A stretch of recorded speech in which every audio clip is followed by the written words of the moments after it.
ሃሌሉያ መሃሩነ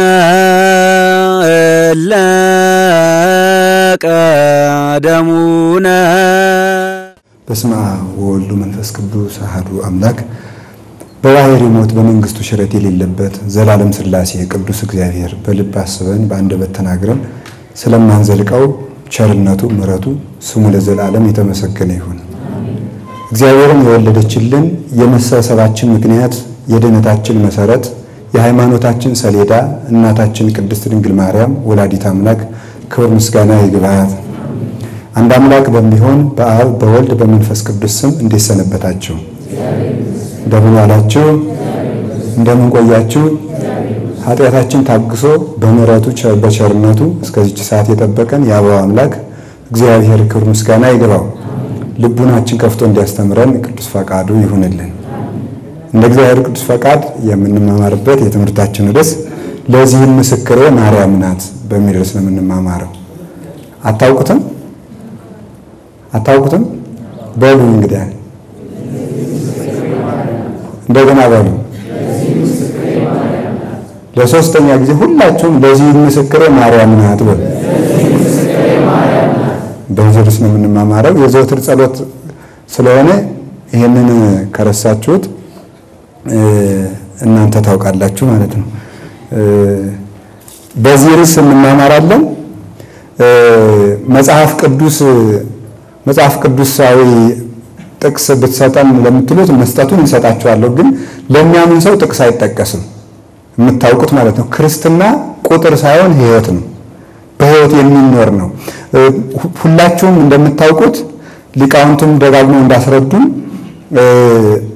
መጽሐፍት የተጻፉበት ምክንያት ሰው መጽሐፍ መሆን ስላቃተው ነው አይደል? ሰው መጽሐፍ መሆኑ ሲቀር ከዛ በኋላ መጽሐፍት መጻፍ ጀመሩ። ወበከመ ይጻፍ መጽሐፍ በቀለም ከማሁ ይጻፍ ልቡናነ በመንፈስ ቅዱስ ይላል ቅዱስ ዮሐንስ አፈወርቅ። የሰው መጽሐፋዊ ምዕራፍ 2 ወይም ባህል ዳግማዊ ላይ እናገኘዋለን። መጽሐፍት በቀለም ይጻፋሉ። የሰው ልብ በእግዚአብሔር እጅ ይጻፋል። ቃሉ ቃል ነው። እንደ ሰሌዳ እንደ ወረቀት እንደ ብራና የሰው ልብ ነው። እንደ ጸሐፊ እንደ እጅ ስልጣነ መንፈስ ቅዱስ ነው። ስለዚህ እስከ ሙሴ ድረስ መጽሐፍት ያልተጻፉት ሰዎች ራሳቸው መጽሐፍ ስለነበሩ ነው ማለት ነው።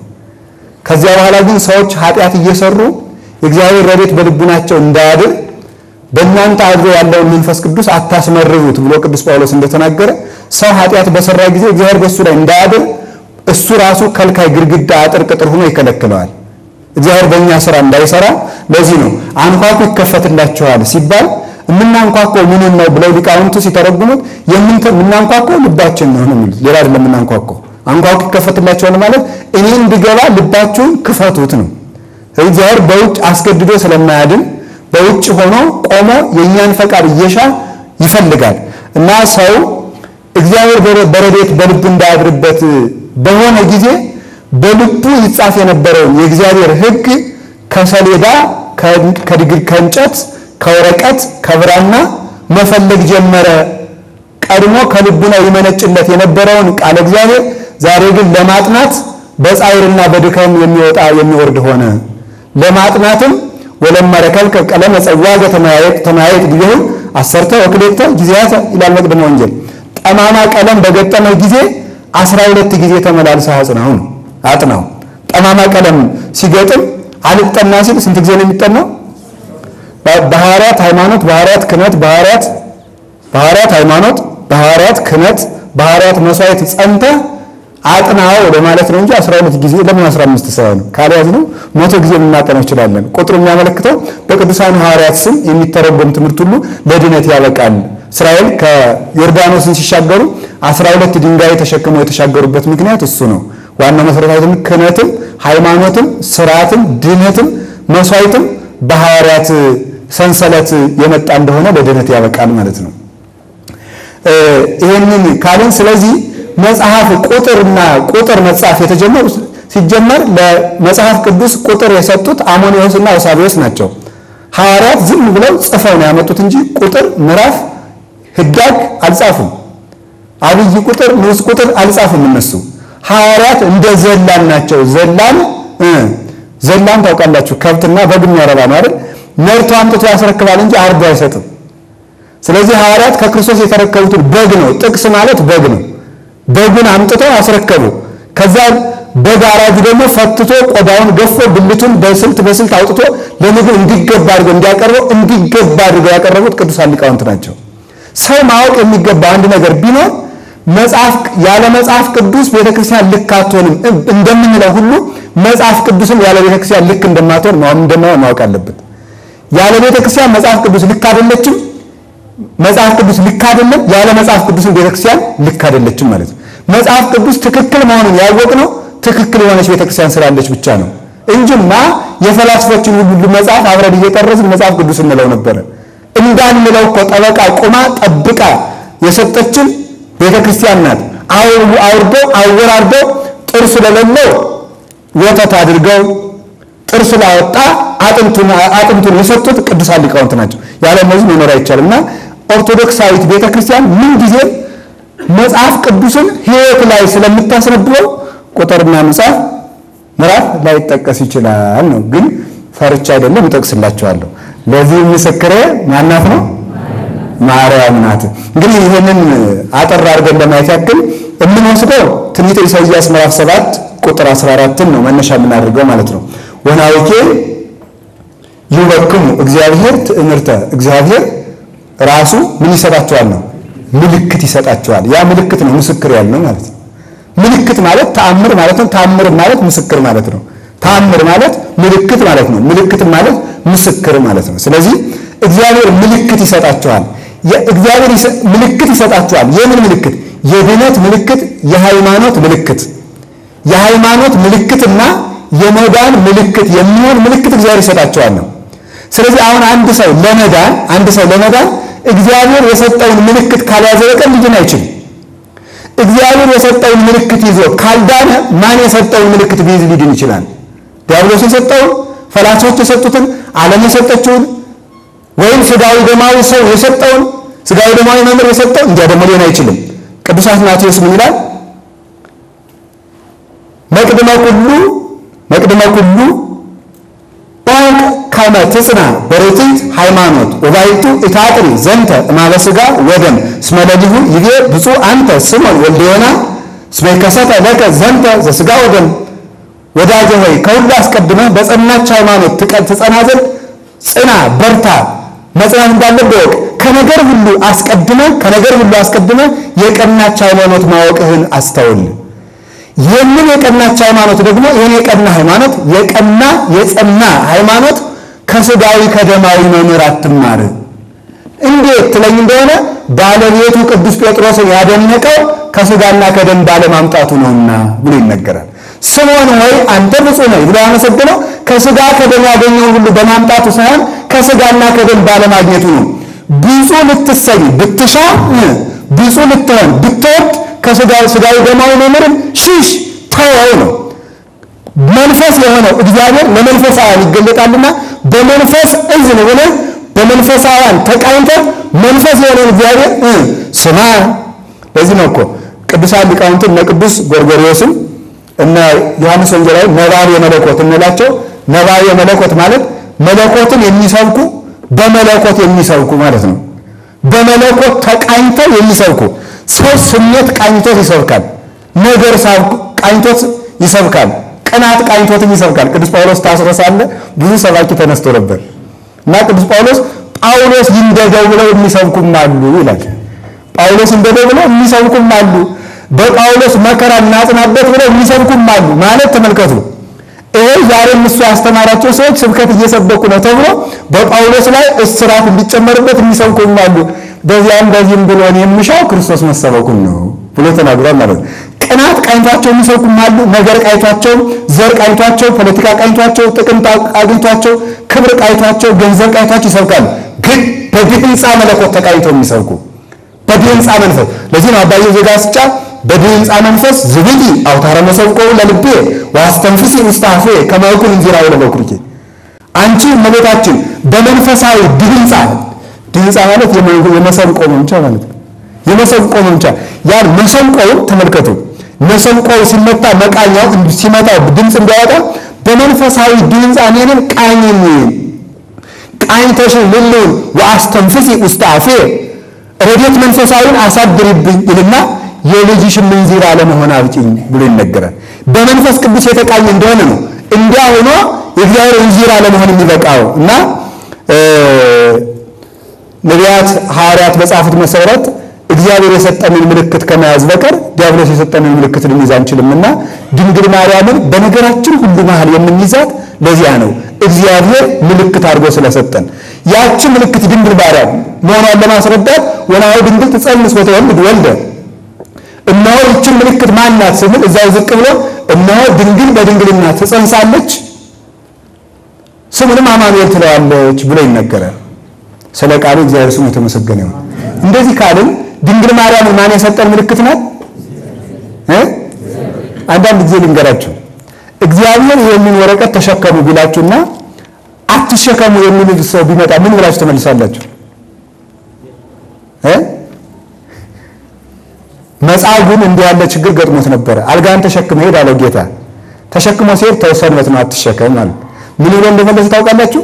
እስመ ዘአህወኒ ውእቱ ይቤለኒ ጹር፣ ያዳነኝ ተሸከም ብሎኛል። እስኪ በሉ ያዳነኝ ምን ብሎኛል ነው? ተሸከም ብሎኛል። አልጸናበትም። ችግሩ ግን ይሄ ነው። አልጸናበትም እንጂ መልሳችን ክርስቶስ የሰጠንን ሊያስጥሉን የሚፈልጉ ካለ መልሳችን ያዳነኝ ተሸከም ብሎኛል። ደግማችሁ በሉ ያዳነን ማን ነው? መድኃኒታችን ይክሩ። ያዳነን መድኃኒዓለም ለድነት ምልክት የምትሆን እናቱን ስሟን ተሸክመን እንድንዞር ስንቅ እንድናደርግ በስሟ እንድንመንን በስሟ እንድንኖር በስሟ እንድንሰክር በስሟ እንድንጸልይ ስሟ እንዲጣፍጠን ምልክት አድርጎ የሰጠን እሱ ነው። እሷን ማርያምን ተዋት የሚል ሰው ካለ የክርስቶስን የማዳን ሥራ የክርስቶስን ሀብት መንፈሳዊ የተቃወመ ከሃዲ ነው ማለት ነው። ከሃዲ ነው ማለት ነው። ለዚያው ሃይማኖትም የለውም። ድንግል ማርያም የሌለችው ሰው መንግስተ ሰማያትን ሳይሆን የሚያጣው ማንን ያጣል? ለነገሩ መንግስተ ሰማያት ራሱ ክርስቶስ ነው። ማንን የሚያጣው? ራሱ እግዚአብሔር የለውም። ምክንያቱም እስመ ዘአፍቀረ ለወላዲ ዘኒ ያፈቅር ዘኒ ተወልደ ምነው አለ ዮሐንስ በመልእክቱ አንደኛ ዮሐንስ ምዕራፍ 5 ላይ ልጁን የሚወድ ሰው አለ ተብሎ አባቱን የሚወድ ልጁን ይወዳል ነው። ልጁን የሚወድ ደግሞ ማንን ይወዳል? አባቱን። ስለዚህ ክርስቶስን በመውደዳችን አብን የምንወደው ከሆነ ክርስቶስ ያለው ሰው አብ ያለው ከሆነ ክርስቶስ ያለው ሰው እናቱ አለችው። እንደዚህ ልጁ ያለው አብ አለው ብቻ ነው የሚባለው። ልጁ ያለችው አለችው እኮ ነው። አብ ማለት አባት እኮ ነው። ልጁ ያለው ወልድ ያለው አብ አለው ካል ወልድ ያለው አለችው። ማለት ድንግል ማርያም ናት። የክርስቶስ አባት አባታችን ከሆነ የክርስቶስ እናት እንዴት እናታችን አትሆንም? ወይስ ደግሞ ይሄ ጣዖት እንደሆነ አናውቅምን? ክርስቶስ እናቱ ያደረጋትን ፍጡር የሆነች እመቤት ለኔ እናት አልሆነኝ ማለት ከክርስቶስ እበልጣለሁ ማለት እንግዲህ አንተ ሰው ጣዖት ነህ ማለት ነው። ክርስቶስ እናቱ ያላትን ለዚያው ሁሉን ቻይ ነኝ ብሎ አስገድዶ እናቱ ነኝ ሳይ በአማላጅ እናቱ ነኝ ያላትን ማለት ነው። መልአክ ልኮ እንደው እኮ የሚፈራ ሰው አማላጅ የሚላክበት እግዚአብሔር ለድንግል ማርያም አማላጅ ልኮ ቅዱስ ገብርኤል አስለምኖ እሺ ስትል ፈቃዷን ጠይቆ እናት ያደረጋት። እንግዲህ ከትዕቢተኛ ድሃ እግዚአብሔር ይሰውራል። እንደዚህ ካልን የእመቤታችን ምስክርነቷ ወይም ምልክትነቷ ምንድን ነው? ይህንን ቅዱስ ኤራቅሊስ ሃይማኖተ አበው ኤራቅሊስ የአንጾኪያ ሊቅ ነው። ምን ላይ ይናገራል? ሃይማኖተ አበው ምዕራፍ 49 ቁጥር 48 ላይ እንዲህ ይላል ብዙ ታምር አለ። አሁን በዚህ በየቴሌቪዥኑ ታምር የሚያደርጉ ሰዎች አሉ፣ ግን ታምርን አላወቁትም። ወለመት ብለኝ ምን እማንቱ ታምራት አለ። ታምር ማለት ምን ማለት ነው ትለኝ እንደሆነ ይላል ወምን ትውቱ ጽንስን በለዘር ያለ ዘር መጽነስ ምንድነው ብዬ እመልስልሃለሁ አለ። ወምን ትውቱ ወሊድ ዘመለ መወለዲት ወዘመለ ህማም ወዘመለ ማስል ድንግልና ሳይለወጥ መውለድ ምንድነው ብዬ እመልስልሃለሁ አለ። ድንግል ኮነት ወላዲተ ወነበረት በማይተነ ድንግልናሃ ድንግል እናት ሆነች። እናት ስትሆን ድንግልና አልተለወጠም። ድንግል ስትሆን እናትነት አልቀረባትም። ይህ ምንድነው ብዬ እመልስልሃለሁ። የትኛው ይመጣል? አይኑ መንክር ይደለውም ከመናንክር ይናደንቀው የሚገባን ድንቅ ኧረ ምንድነው ይላል። ባህር የከፈለው ሙሴ በትር ነው፣ ዳመና ያሻገረ ክርስቶስ መስቀል ነው። መና የተቋጠረባት መሶብ ናት። ህብስተ ሕይወት ክርስቶስን ያመጣች የሕይወት እንጀራ እናት አማኑኤል መሶበ ወርቅ ድንግል ማርያም ናት። አቡሊድስ ሊቀ ጳጳስ ዘረምን ይላል ሶበ ወለደች ብእሲት አምጻት ሕይወተ ለዓለም ሴቲቱ አካላዊ ቃል በወለደች ጊዜ በርምለው ነበረው ዓለም ሕይወት ይዛለት መጣች ይላል። ሕይወትን የወለደች ከነዓን አግብታ የምትቆም ጎሞርን የምትሸከም መስፈርተንና የምትሆን መሶብ ናት ድንቅ የምትባለው አንተ አይሁዳዊ ስለኝ እስኪ ይላል። ጎሞር እግዚአብሔር መና ከሰው ደመና ወርዶ አብልቶን ነበር ብለ ለዚያ ምልክት የምታደርጋት ጎሞር ሙሉ መና ተሰፍሮ የሚቀመጥባት ዘጸአት 16:17 የተቀመጠችው መሶብ ትሻላለች ወይስ የሕይወት እንጀራ ክርስቶስን ያመጣችው መሶብ ትሻላለች ወይ? ስለዚህ ለአማኝ ታምር ማለት ምን ማለት ነው ሲባል ታምር ማለት ድንግል ማርያም ናት። እስኪ በሉ ታምር ማለት ማን ናት?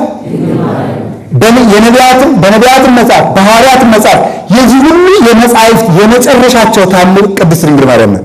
ሰው ለማመን ምልክት እፈልጋለሁ ምን ካለ በቡጢ ደብድበን በኩርኩም መተን ሰይጣን ልናወጣለት አንችልም። እንዳምን ታምር አድርግልኝ ምን ካለ እንድታምን ከፈለግ ታምር ድንግል ማርያምን እናሳያለን። ታምር አሳየን ብሎ እዚህ የሚጠይቅ ካለ እዚህ ውስጥ ማለት ነው በኢየሱስ ስም ወጣ ብዬ ጋኔን ላስወጣላችሁ አልችልም። አሁን ታምር ማለት ድንግል ማርያምን ማመን ታምር ነው። የአምላክ መወለድ ታምር ነው። በድንግልና እንዲያውም አላችሁ ጌታችን መድኃኒታችን ኢየሱስ ክርስቶስ ለስም አጠራሩ ክብር ምስጋና ይግባውና እሺ ወደ ኋላ እንመጣበታለን። ስለዚህ ታምር ድንግል ማርያም ከሆነች ድንግል ማርያም የምን ምስክር ናት የሚለውን እኔና ትምህርታችንን እንቋጨዋለን። ድንግል ማርያም እመቤታችን የምን ምስክር ናት ነው። የምን ምስክር ናት? አንደኛ የአብ የወልድ የመንፈስ ቅዱስ ምስክር ናት። እሱ ነው የመጀመሪያው የምናየው ማለት ነው። አሁን ብዙ ሰዎች ማርያም ስንል ኢየሱስን ለምንድን ነው የምትዘነጉት የሚሉ ሞኞች አሉ። የሞኝ ልቅሶ መልሶ መላልሶ እንዲሉ ማርያም። እስኪ አሁን አንድ ጥያቄ ልጠይቃችሁ። ሰማይ ብል እግዚአብሔር ረስቷል? ምክንያቱም ሰማያት ይነግራል ስብሐት እግዚአብሔር። ሰማያት የማንን ክብር ይናገራሉ? አሁን ስለዚህ ቀኑን ሙሉ ሰማይ ስል ማን ማለት ነው? እግዚአብሔር ማለት እኮ ሰማይ ስል ሰማይ አይለወጥም፣ እግዚአብሔር አይለወጥም። ሰማይ አይሰበርም፣ እግዚአብሔር ጽኑ ነው። ሰማይ ብሩህ ነው፣ እግዚአብሔር ብሩህ ነው ብዬ መናገር እኮ ነው። ሰማይ ስል እግዚአብሔር ማለት ነው። ምድር ስል እግዚአብሔር ማለት ነው። በፍጥረታት ውበት የፈጣሪ ውበት ይታወቃል። ምክንያቱም እሱ ትንቢተ ኢሳይያስ ምዕራፍ 43 ላይ እንደነገረ ሁሉንም ወለዚህም ሁሉ ፈጠርኩዎሙ ለክብሬ ሁሉንም ለክብሬ ፈጥሬዋለሁ ብሎ ተናግሯል። ፍጥረት ሁሉ እንኳንስ እናቱ ፍጥረት ሁሉ ለእግዚአብሔር ምስክርነት የተፈጠረ ነው። እንዲህ ካለን እመቤታችን ድንግል ማርያም እንኳንስ ሃይማኖትን መጋረጃ ናት። የብርሃን መጋረጃ እንጂ የጨለማ መጋረጃ ግን አይደለችም። ምልክትነቷ ለምንድን ነው? አብን የአብ የወልድ የመንፈስ ቅዱስ ምልክት ናት። አንደኛ እንዴት የአብ ምልክት ትሆናለች? እንዴት ያው የኩሉ መልክዓ ለእግዝእትነ ማርያም መልክዓ አምላክ የእመቤታችን መልኳ የማንን መልክ ይመስላል?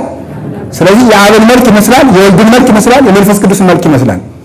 የአብን መልክ እንዴት ነው የምትመስለው?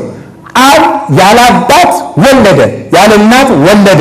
ድንግል ማርያምስ ንገሩኝ እንጂ ያለ አባት ወለደች። ስለዚህ ለአብ ምልክቱን አይቆመች ነው ማለት። አብ ያለ እናት መውለዱን መረዳት የሚችለው ድንግል ማርያም ያለ አባት መውለዷን ያመነ ሰው ነው።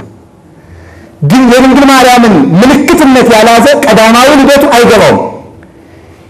የቀዳማዊ ልደቱ አለመመርመሩን የምናውቀው ዳህራዊ ልደቱን አለመመርመሩን አይተን ነው። አብ እንዴት እንደወለደ የማናውቅ ብቻ አይደለም፣ ድንግል ማርያም እንዴት እንደወለደችው የማናውቅ መሆናችን ነው እንጂ የሚደንቀው። አባ ጊዮርጊስ ዘጋስጫ እንዲህ ይላል መጽሐፈ ምስጢር ላይ ለቀዳማዊ ልደቱ አመስጠሮ ወለዳህራዊ ልደቱ አመንከሮ ይላል። ቀዳማዊ ልደቱን ሰወረው፣ ዳህራዊ ልደቱንም ድንቅ አደረገው። ድንቅም ነው፣ ድንቅም ስውር ነው።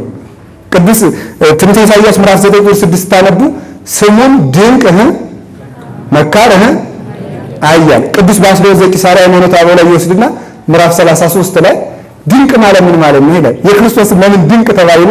አይምሮ መርምሮ የማይደርስበት ነገር ሁሉ ምን ይባላል አለ? ድንቅ ይባላል። ወበይንተዝ እስመ ኢሳይያስ ሰማዮ መንክረ ወመድምነ ይላል። ስለዚህ ኢሳይያስ ክርስቶስን ድንቅ አለ።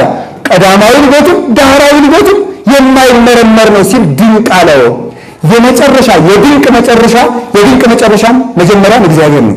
ድንቅ ተብሎ መጠራት የሚችል ብቸኛ ስም ያለው እግዚአብሔር ስም ነው ድንቅ ማለት። ስለዚህ ያለ እናት መውለዱን ያለ አባት በመውለድ ያሳየችን የአብ ምልክት ቅድስት ድንግል ማርያም እመቤታችን ብቻ ናት። አንድ ስለዚህ አብ ወልድን ያለ እናት ወለደው። እውነት ነው እንጂ ማስረጃ የታያችሁት እኮ ዘወር ሲል ዘወር እኮ እንደኛ ነገር እኮ ከዚህ ሰሞን ሊቅ የመሰል ይመስልናል። አንድ መናፍቃ ሁለት ጥቅስ ይዞ ሲመጣ ወገብ ያዝነው ቁጭ ምንድን ማናዚ ማረገባችሁ አለ ቅዱስ ጳውሎስ። ለማይመነክሩ አባንሳ ገላትያ ፍና ተሳልቆ ነው ቅዱስ ጳውሎስ እየተሳለቀባቸው ነው ይላሉ ሊቃውንት። እናንተ የገላትያ ሰዎች አረ ከመዝኑ አብዳናንቱ እንዲህ አላችሁ ሞኞች ናችሁ። ቢወጣንኩም ዘመንፈስ ቅዱስ የመንፈስ ቅዱስን ሥራስ መጀመራችሁ ደግሞ ወደ ስጋትም ለበሱ እንዲህ እንድታረጉ ማናዚ ማስተማራችሁ። አሁን ሊቃውንቱ ምን ይላሉ? ምን አዚም ነው እንዲህ ያደረገባችሁ ማለት ሲገባው ቅዱስ ጳውሎስ ለምንድን ነው ማን ያደረገባችሁ ብሎ አዚም አድርጋችሁ የሚጠይቅ እየተሳለቀባቸው ምን ብሎ ይሄስ ጥሩ አዚም ነው የምንማረው ሰውየው ንገሩኝ ብሎ እየተሳለቀባቸው ማለት ነው። በፍና ተሳልቆ እና ለምንድን ነው የምንማረው ማን ይዘው? እሺ ቃል ያለ እናት ቅድመ ዓለም ወለደው። እውነት ነው እንጂ ማስረጃ እመቤታችን ያለ አባት ወለደችው። እመቤታችን ሃይማኖትን የምትገልጥ ናት የሚባለው ለዚህ ነው። መሰረተ ሃይማኖት እንደው መሰረተ አሚን ግድ አሚን ወመሰረተ ሃይማኖት ይላታል አባ ጊዮርጊስ በረባ አርጋመለ የሃይማኖት መሰረትና ግድግዳ ይላታል። ቅዱስ ቄርሎስ አምደ ሃይማኖት ዘእስክንድርያ ደግሞ ሲላት ደግሞ መጽሐፈ ግዛን እንተ ብቂ ተጽፎ ግዛነ ሁሉ ዓለም ይላል። አንቺ የነጻነት ደብዳቤ የዓለም ሁሉ ነጻነት የተቀረጸብሽ የሃይማኖት ሰሌዳ ይላታል። ሃይማኖት ተቀርጾ የተመደበባት የሃይማኖት መለኮታዊ ሰሌዳ ድንግል ማርያም ነው። ሃይማኖትን ተጽፎ ያነበብነው የተረዳነው የተማርነው መዝገበ ሃይማኖት እመቤታችን ናት። የድንግል ማርያም ማህፀን መዝገበ ሃይማኖት በልብ ህልው ሆኖ የሚኖረው አካላዊ ቃል ስጋ ለብሶ እንድናነበው ያደረገችን ማለት ነው። ቃል በልብ ያለ ቅዱስ ቴዎዶጦስ ዘንቆር ሃይማኖት አበረ እንደሚለው ወሰማ አንተ ተፈቅር ትልከ ወለ ቃልከ እንደሚለው አንተ እንኳን ቃልን በልብ ያለ በሰሌዳ ስትጽፈው ከልብ ሳይነጠል በሰሌዳ ላይ ይቀርጻል ብሎ እንደተናገረ ከአብ ልብነት ህልው ሆኖ በሷ ሰሌዳነት ተቀርጾ አካላዊ ቃልን በስጋ የዳሰስንባት የሕይወት ብራና ማለት እመቤታችን ናት። አንድ አምላክ ልጅ ያለው ማን ብቻ ነው? አሁን እንጂ አምላክ ልጅ ያላት ማን ብቻ ነው? እመቤታችን ብቻ ናት። ስለዚህ ማን ምልክት እየሆነች ነው? ያ ምልክት ናት። ያ ምልክት ነው። አምላክ ልጅ ያለው አብ ብቻ ነው። አምላክ ልጅ ያላት ድንግል ማርያም ብቻ ናት። እንደው እኮ ሰው ጠግቧል ማምላክ ያምላክ እናት እንዴ አምላክ ልጅ እያላት እኔ ልጅ በሆናት ምንድነው ብርቅና ድንቁ? ይሄ አዚ ዓለም በረሃው ሁሉ ይስተዋደው ዓለምን በእጁ ያዘ። በነገራችን ላይ እኮ እመቤታችን የፍጥረት ንግሥት የሆነችው ሰማይ ኮነ ዓለም ወዓለም ሰማይ ኮነ ለዘወለዶ አብ በምስጢር ዘይስረከብ ወለደቶ ቅድስት ድንግል በምስጢር ዘይትበከብ ወስብሐት በውስተ ሰማይ ኮነ በዲበ ምድር ይላል። ሰማይ ዓለም ሆነ ይላል ማለት ቃል ሥጋ ሆነ ዓለም ሰማይ ሆነ ይላል ሥጋ አምላክ ሆነ ማለት ነው ሰው አምላክ ሆነ አብ በማይመረመር ምስጢር ወለደው ድንግል ማርያም በማይመረመር ምስጢር ወለደችው ወስላቱን በውስተ ሰማይ ኮነ በዲነ ምድር የእረኞች ምስጋና እኮ የሚያስረዳው ለዚህ ነው መላእክት ብቻ አመስግነውት መላእክት ብቻ ሰምተውት መላእክት ብቻ የሚኖሩበት ምስጋና ለሰው ልጆች ተሰማ አያችሁ ተመልከቱ ሥጋ የቃልን ገንዘብ ስላደረገ እኛም የመላእክትን ቋንቋን ገንዘብ አድርገን አብረናቸው ዘመርን ነው የሚተለየው አብረናቸው መዘመር የቻልነው በክርስቶስ ከክርስቶስ ተዋህዶ የተነሳ ነው በሌልና ሥጋ የቃልን ገንዘብ ሲያደርግ እኛም የሰማያዊን ገንዘብ አድርገን አብረን መዘመር እንቻል ስለዚህ ከአብ መወለዱን አይመረመርም ከድንግል መወለዱን አይመረመርም ሁለት የማይመረመር ልጅ ስላለው እነዚህ ያን ስለሆኑ ድንግል ማርያም አብን ትመስላለች ድንግል ማርያም አብ የብቻው አባቱ ነው እስኪ የብቻው አባቱ ነው ንገሩ እንጂ አባብየ ወአቡክሙ ወደ አባቴ ወደ አባታችሁ ለሱ የባህሪ አባቱ ለኛስ የጸጋ አባታችሁ አብ የብቻው አባቱ ነው ድንግል ማርያም የብቻው እናቱ ናት ስለዚህ ማወቅ ተጠበቅበታል በባህሪ እኛን አትወልደንም በነገራችሁ ላይ ድንግል ማርያም ክርስቶስን በባህሪ ተወልዳለች አትወልደውም ይባል መልሱ ምንድነው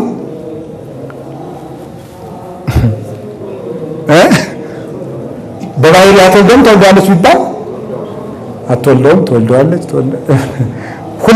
ሁለት ችግር ልንገራችሁ ተወልዳለች የምትሉ ከሆነ እንዴት ባህሪ መለኮት ሊወለድ ይችላል አትወልደውም የምትሉ ከሆነ እንደ ሩቅ ሲሆን እንደወለደችው ሁለቱ ስራት እንደ መስጥሮስ መሆናችሁ ነው ማለት ነው ታዲያ ምንድነው ከተባለ ተመልከቱ ባህሪ መለኮትን በምን ወልደዋለች በስጋ ስለወለደች የባህሪ እናት ትባላለች የባህሪ እናት ትባላለች ለምን ባህሪ የስጋን ከሷ ገንዘብ አድርጓል እንዴ ባህሪ የስጋን ገንዘብ ስለተደረገ በስጋ ባህሪ የስጋን ባህሪ ከሷ ስለነሳ የባህሪ እናቱ ትባላለች ግን ጥንተ ባህሪው ከሷ የጀመረ ነው ማለት ግን አይደለም አንዳንድ የሚያሳስታችሁ ታገኛላችሁ አኮ እንደ ማርያም በመለኮቱ የሚል በመለኮቱ የማርያም ልጅ አይደለም የሚል ቃል አለ ለምሳሌ ሃይማኖተ አበው ዘቅዱስ ቄርሎስ ላይ በመለኮቱ የማርያም ልጅ አይደለም ማለት የመለኮታዊ ልደቱ ከድንግል ማርያም የጀመረ አይደለም ማለት ነው እንጂ መለኮትን በስጋ ወለደችው ማለት ግን አይደለም መለኮትን በስጋ ካልወለደችውማ መዳናችን ምን ላይ ነው በዚህ ነው ቅዱስ ቄርሎስ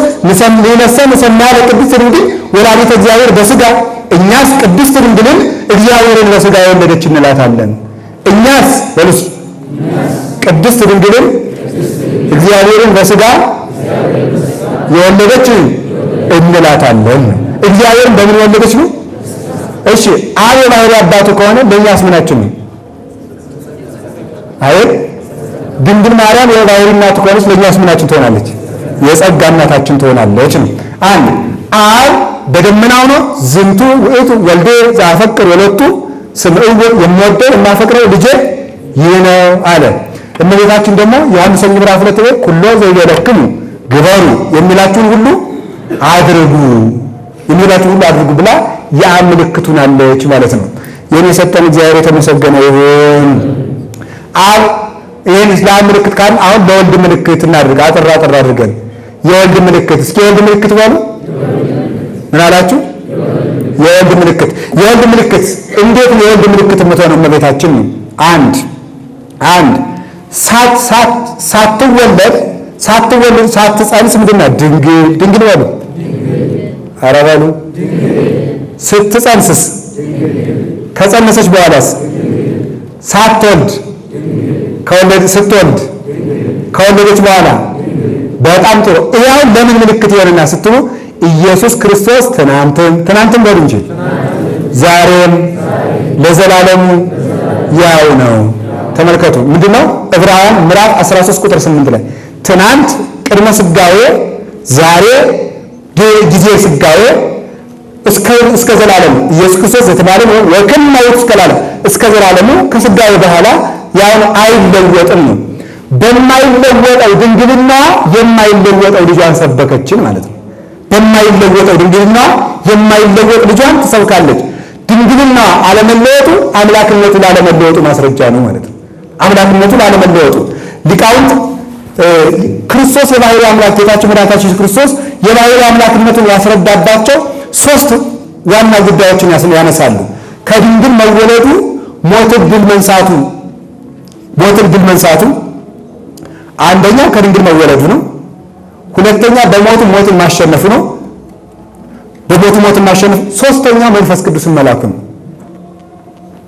ወአራየ ከመወልደ እግዚአብሔር ውእቱ በኃይሉ ወበመንፈሱ ቅዱስ ይላል ቅዱስ ጳውሎስ ሮሜ ምዕራፍ 1 ላይ ከቁጥር 4 ጀምሮ ሲናገር ወአራየ በኃይሉ ወበመንፈሱ ቅዱስ የእግዚአብሔር ልጅ መሆኑን በቅዱስ መንፈሱ በኃይሉ ያሳየ ይላል።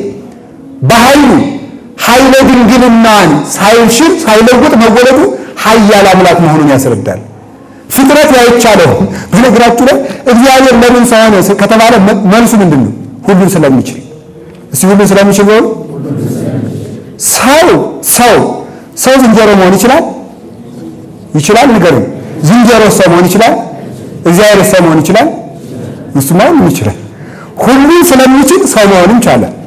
ሁሉን ስለሚችል ሰው መሆኑ የእግዚአብሔርን ከልዩነት ካል አንዳንድ ሞኞች ከሃይማኖት የወጡት እግዚአብሔር ሰው ሆነ ስንል ያቅም ማቃት ይመስላቸዋል።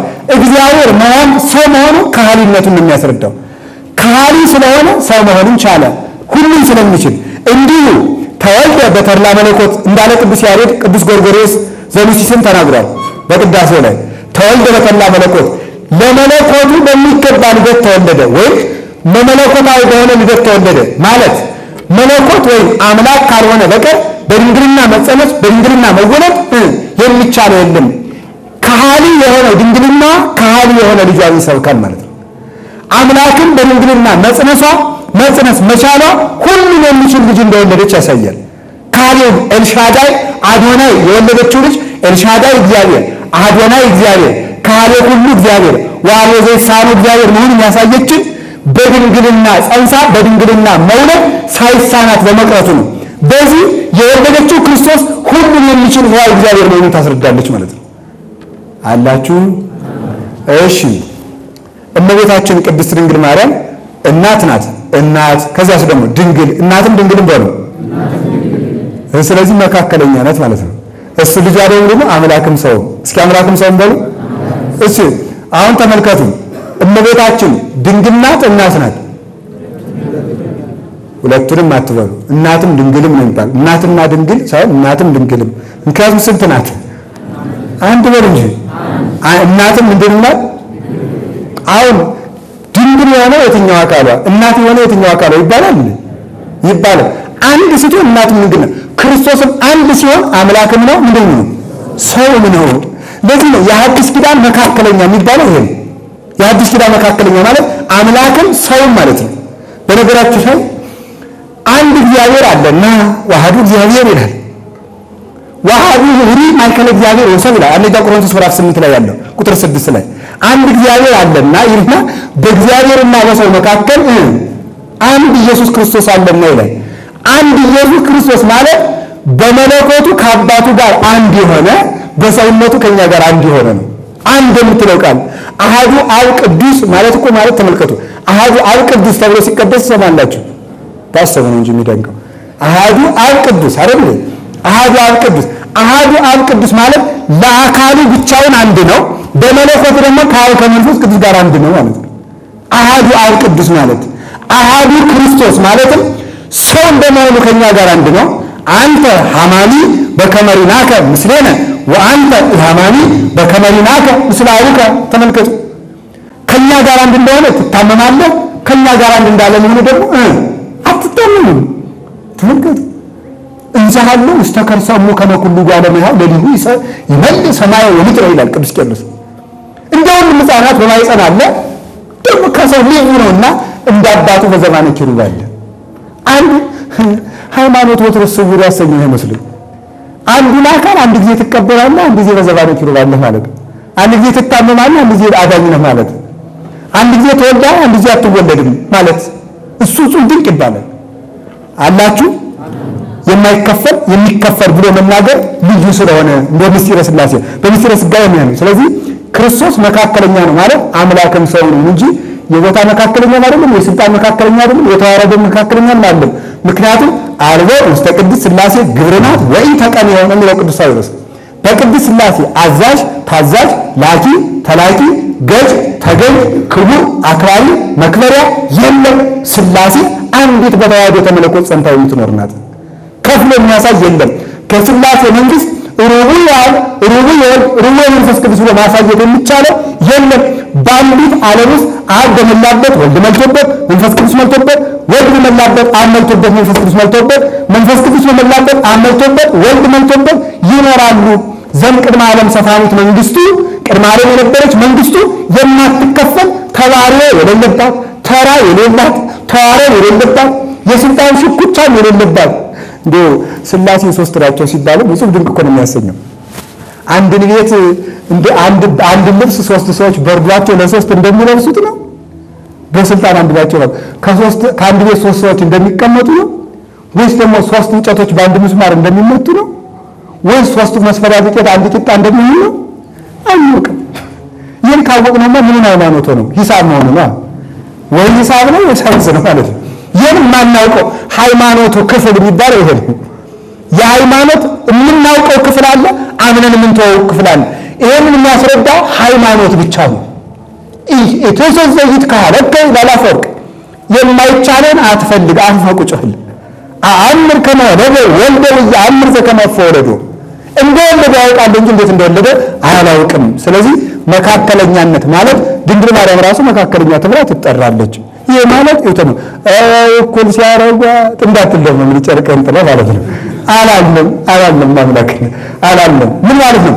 የዚያ ምልክት ናት ነው። የዚያ ምልክት ናት። ያለ መለወጥ ምልክት ናት። የተዋህዶ ምልክት ናት ማለት ነው። ከቃል ጋር ናችሁ። እግዚአብሔር ከሁላችን ጋር ይሁን። የመንፈስ ቅዱስ ምልክት ናት። የመንፈስ ቅዱስ ምልክት መንፈስ ማለት ምን ማለት ነው? አቤት መንፈስ ማለት ምን ማለት ነው? ረቂቅ ማለት ነው። ረቂቅ ማለት የማይጨበጥ የማይመረመር መንፈስ ይባላል። እግዚአብሔር መንፈስ ነው ማለት አይመረመርም። እግዚአብሔር መንፈስ ነው ማለት አይመረመርም። ታዲያ የመንፈስ ቅዱስ ምሳሌ እመቤታችን እንዴት ነው? መንፈስ ማለት ረቂቅ ነው። እመቤታችንም አለመመርመሯ ነው። አለመመርመሯ የመንፈስ ቅዱስ ምሳሌ ትሆናለች። አላችሁ እንግዲህ እግዚአብሔር ለሙሴ እየተሰወረ ነው እየተገለጠለት ነው የመጣ? አይ እየተሰወረ ነው አለመጣ። መጀመሪያ በጸባጦስ ተገለጠለት፣ ከዚያ ወደ ጭጋግ ወደ ጨለማ እየወሰደ እዚያ በኋላ እኔ በዚያ ውስጥ አለፍኩ እግዚአብሔር ግን በዚያ አልነበረም እያለ ይሄዳል ማለት ነው። እየተሰወረ ነው የሚሄደው ማለት ነው። እየተሰወረ ይሄዳል። የሃይማኖት የእውቀት መጨረሻ አለማወቅ ነው አይደል? እግዚአብሔርን አለማወቅ የእውቀት መጨረሻ ነው። ለሊከ ተጠይቅ ርዕሰከ ብሎ መተው ማለት ነው። እመቤታችንን ሰው መርምሮ እንዴት ሊያውቅ ይችላል? እስካሁን እንዴት ነው የጸነሰችው? አካላዊ ቃል እንዴት ነው የጸነሰችው?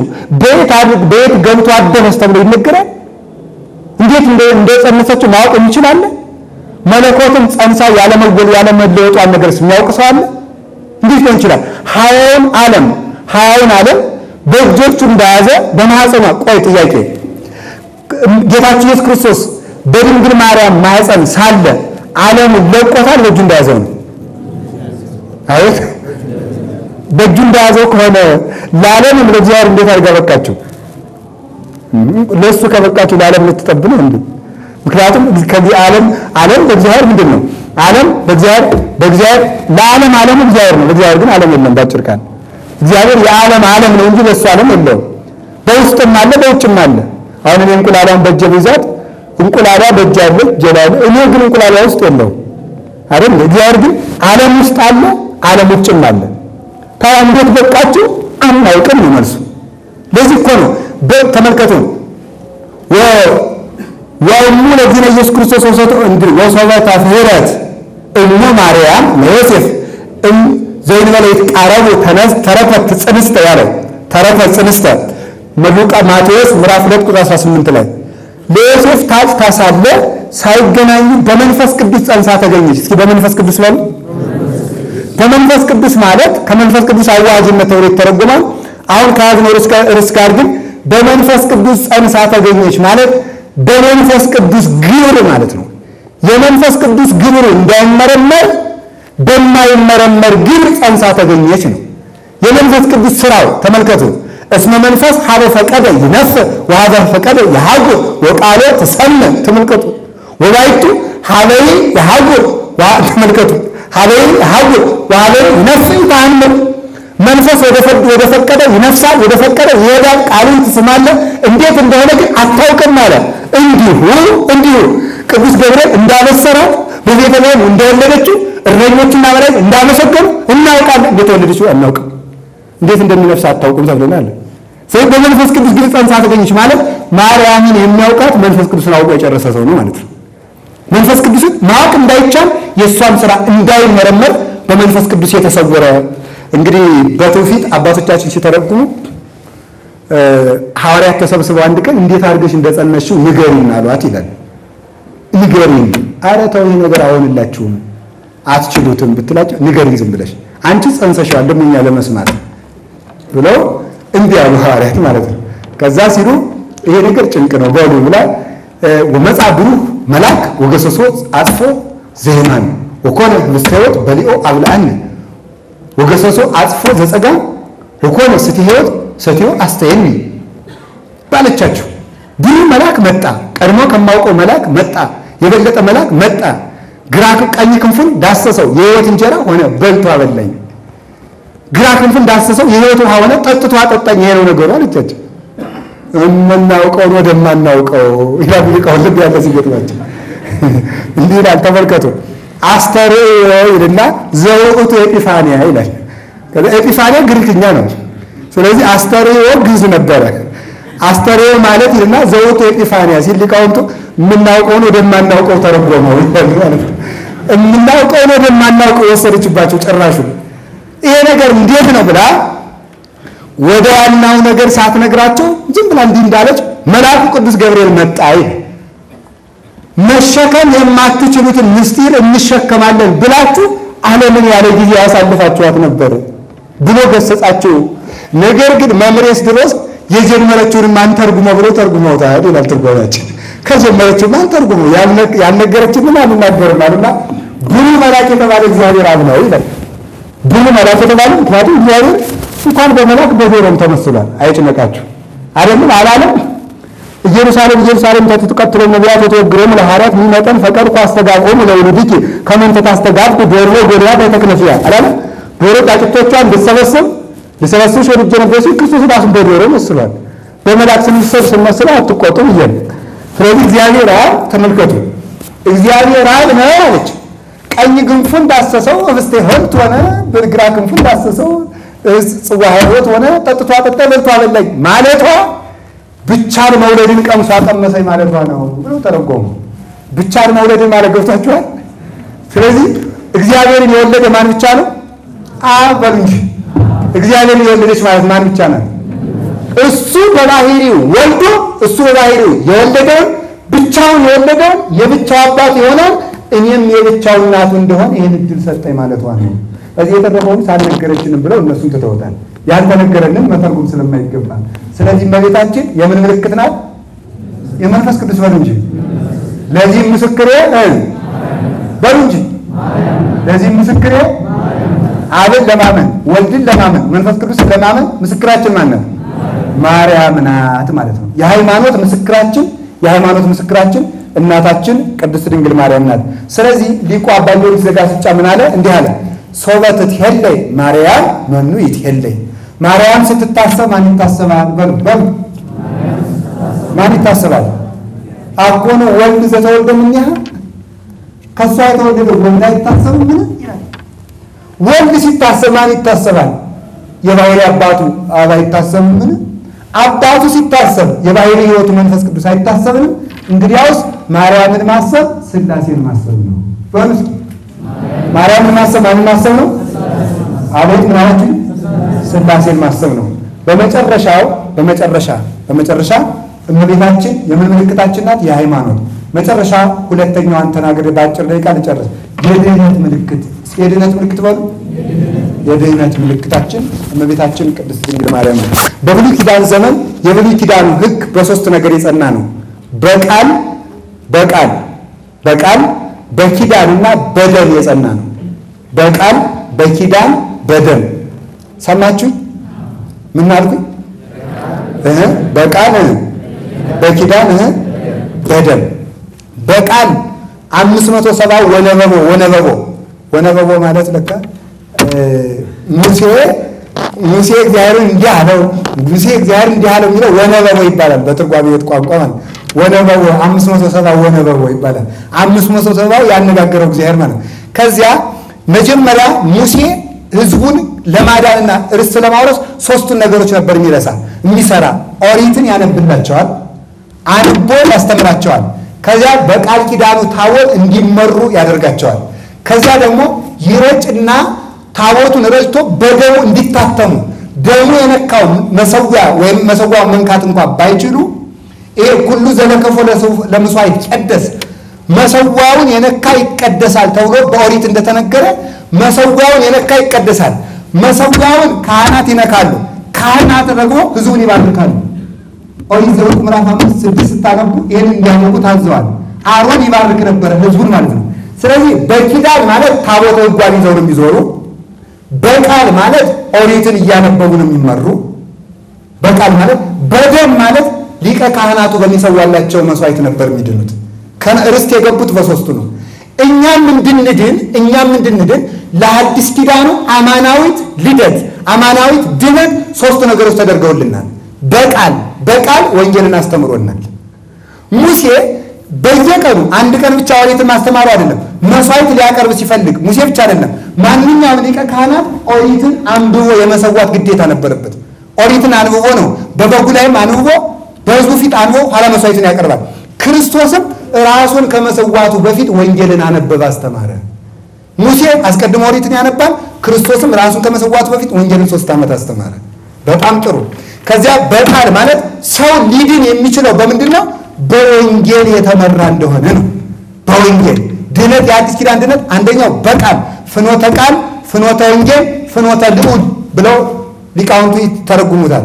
ይሄ ለሌላ ጊዜ እናደርገው። ፍኖተ ወንጌል፣ ፍኖተ ቃል፣ ፍኖተ ልዑል የለቤት ስራ ያዟቸውና ሌላ ጊዜ ትምህርቱ ይሆንናል። ስለዚህ ፍኖተ ቃል፣ ፍኖተ ልዑል፣ ፍኖተ ወንጌል የአዲስ ኪዳን የድነት መንገዶች የሚባሉት እነዚህ ናቸው። በአጭር ቃል ግን አሁን እንድንድን አንደኛ ቃሉን እንሰራለን፣ ሁለተኛ የደሙ ካሳ የቀደመውን እርግማን ሽሯል። አሁን ደግሞ ደሙን እንጠጣለን፣ ስጋውን እንበላለን። ማኅተም አድርገን በከንፈራችን እናሳየዋለን ማለት ለጋኔኑ እናሳየዋለን፣ ለክርስቶስ እናሳየዋለን። የክርስቶስ ደም ለሁለት ነገር ነው ምልክት የምናደርገው። ጋኔን እንዳይቀርበን ምልክት፣ ክርስቶስ እንዲምረን ምልክት። እንዲምረን የራሱን ደም ምልክት አድርጎ እንዲምረን የራሱን ደም ለራሱ እናሳያለን ማለት ምን ማለት ነው? ክርስቶስን በራሱ መማፀን ይቻላል። በራሱ እግዚአብሔር በእግዚአብሔር ይለመናል አይለመንም? ሰዓታት ስለማሰብ ነው እንጂ ተመስገን። በእንተ ሥላሴከ እግዚኦ ተሰሃለነ ወንሽ አለመስማታችሁ በዚህ ይታወቃል እንዴ? በእንተ ሥላሴከ የኔ ነው። በእንተ ሥላሴከ እግዚኦ ተሰሃለነ በእንተ ልደትከ እግዚኦ ተሰሃለነ በእንተ ግዝረትከ በእንተ ጥምቀትከ እንዲህ እያለ ይቀጥላል ማለት ነው። አባቶቻችን በሰዓታት እንዲህ ሲሉት ያድራሉ። ክርስቶስ በራሱ እንለምነዋለን። ስለዚህ ካህኑ ቁርባን አቁርበ ሲመለስ ከድርገት እንደተመለሰ ናሁ ማእከሊነ ወማእከሊከ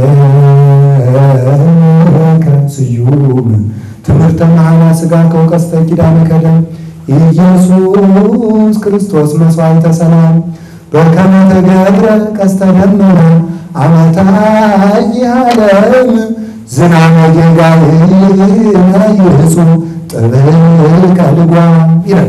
ምን ማለት ነው? በኖህ ጊዜ የማት ውሃን ስታፈስ መልሰህ እንዳታጠፋት ቀስተ ደመናን ምልክት አድርጋ አሳይተ ነበር። አሁን ደግሞ እንዳታጠፋት ደምህን በከንፈራችን ላይ ተቀብለን ምልክት አድርገን እናሳያለንና አትፍረድብን ብለን እንለምነዋለን ማለት ነው። ከቃሉ ጋር ናችሁ? እንጨርሰው። ስለዚህ በደም አንደኛ ስርየቱን ደሙ ካሳ ሆኖ የቀደመውን ልማድ አድርቆልናል። አሁን ደግሞ ስጋውን በልተን ደሙን ጠጥተን ከእርሱ ጋር ተዋህዶ እንፈጽማለን ማለት ነው። ከእርሱ ጋር ተዋህዶ እንፈጽማለን። የመጨረሻው ሃይማኖተ ገዚዝ የሚባለው በእጆቻችን የዳሰስ ነው የሚባለው የመጨረሻው ሱታፊ አምላክ የሚባለው ክርስቶስን መዋሃድ ነው። ያንን ደግሞ ቅዱስ ሥጋውን ከወደሙ ተቀብለን በዚያው ክርስቶስ ነው ከክርስቶስ ጋር ተዋህደን እንኖራለን። መንግስተ ሰማያትን መውረስ ማለት የሆነች ሀገር መቀበልን አይደለም ተስፋ ማድረግ ያለብን ክርስቶስን መዋሃድ ነው ዋናው ነገር። ሌላው ያው ቦታው ጭማሪ ነው። ስለዚህ የእግዚአብሔር ሰዎች እንደ ቃል ወንጌል በሉ እንደ በጉደም ማን የክርስቶስ ደም በሉ እንጂ እንደ ኪዳኑ ታቦት ድንግል ማርያም እንደ ኪዳኑ ታቦት ማለት ነው። ለዚህ ነው ማርያም ንጽሕት ወላዲተ አምላክ ማይምንት ሰዓሊተ ምሕረት ለሁሉ ደሰት ያላት ቅዱስ ኤፍሬም ይህን ሊቃውንት ተርጉሞ ወላዲተ አምላክ ማይምንት ሰዓሊተ ምሕረት ማይምንት ብለህ ግጠም ይላል። ብለህ ግጠም ማለት ብለህ ተርጉም ነው። ወላዲተ አምላክ ማይምንት በሉ ሰዓሊተ ምሕረት ማይምንት ይሄ ማለት ነው ወላዲተ አምላክነቷ የታመነ ከሆነ አማላጅነቷም የታመነ ነው። የአምላክ እናት መሆኗን ካመንክበት ምልጃዋን ልትጠራጠረው አትችልም። የድንግል ማርያምን አማላጅነት መጠራጠር ሊመጣ የሚችለው ልጇን አምላክ መሆኑን ከመጠራጠር ነው። ብዙ የእምነት ተቋማት ነን የሚሉት ድንግል ማርያምን ማምነው በልጇም ስለማያምኑ ነው። ክርስቶስን ሕይወት ማለትን ትተው እንደ አማላጅ ዝቅ እንዳለ አካል ስለሚቆጥሩት ነው። ለዚህ ነው ቅዱስ አትናቴዎስ መናፍቃን ራቅ ብለህ ስታያቸው በክርስቶስ የተቆረቆሩ ይመስላሉ፣ ቀርበህ ብታያቸው ሲሰግዱ ነው የምታገኘው። ሲሰግዱ የክርስቶስም ተጋርዶ ይሉታል፣ እንዲሁ ተሸፍኖ እኛንን የምንሰብከው ይላሉ። ቀረብ ሲሏቸው ውዴ ናርዶስ ሽቱ ይሉታል፣ ለምንድን ይሉታል። እኛ እግዚኦ መሐረነ ነው እንጂ እግዚኦ ሰአልነን አንለው። እስቲ እግዚኦ መሐረነ በሉ። አሁን አቤቱ አማልደን ከማለትና አቤቱ ማረን ከሚለው ማን ያከበረ ንገሩኝ እንጂ። ወሃቢ ሀብታት አሳቤ ሕይወት መዝገበ ረድኤት ነው የሚለው ቅዱስ ያሬድ። ክርስቶስ ይለዋል ማን ነው ብትለኝ፣ ወሃቢ ሀብታት አሳቤ ሕይወት መዝገበ ረድኤት፣ የረድኤት ምንጭ ሕይወትን የሚያድል የሕይወት ባለቤት የሀብታት ሁሉ ባለቤት ሁሉ በእጁ የተያዘ ዋጋ ፍዳ ኃጥአን እሴተ ጻድቃን በእጁ የተያዘ ማለት ነው። ፍዳ ኃጥአን ዋጋዬ ከኔ ጋር አለ ብሎ እንደተናገረ ማለት ነው። ስለዚህ የቃል ኪዳኑ ታቦት ቃሉ እንደ ደሙን እንቀበላለን፣ እንደ ምንባብ ወንጌልን እንሰራለን፣ በየዕለቱ እንለማመዳለን ወንጌልን መኖር። በነገራችሁ ላይ ወንጌል ማለት ክርስቶስን የምናይባት መስታወት ስለሆነ እንደ ቃል ኪዳኑ ታቦት ድንግል ማርያምን ከመሃል አድርገን ለምን እሷን ከመሃል የምናደርገው ስትሉ ወስሉት ስምኪ በኀበ እግዚአብሔር ስሟ በእግዚአብሔር ዘንድ የሰለጠነ ስለሆነ ነው። ታቦት የቃል ኪዳኗን ታቦት ትቶ ከነዓን መግባት እንደማይቻል የድንግል ማርያምን ረድኤትና አማላጅነት መሃል ላይ ሳያስቀምጡ ገነት መንግስተ ሰማያት መግባት አይቻልምና ድንግል ማርያም የሁለት ወገን ምልክታችን ናት። አንደኛው የሃይማኖት ምልክት፣ ሁለተኛው የድነት ምልክት። እሷን ምልክት አድርጎ የሰጠን እግዚአብሔር የተመሰገነ ይሁን። ስብሐት ለእግዚአብሔር ወለወላዲቱ ድንግል ወለመስቀሉ ክቡር። መሐሩነ እለ ቀደሙነ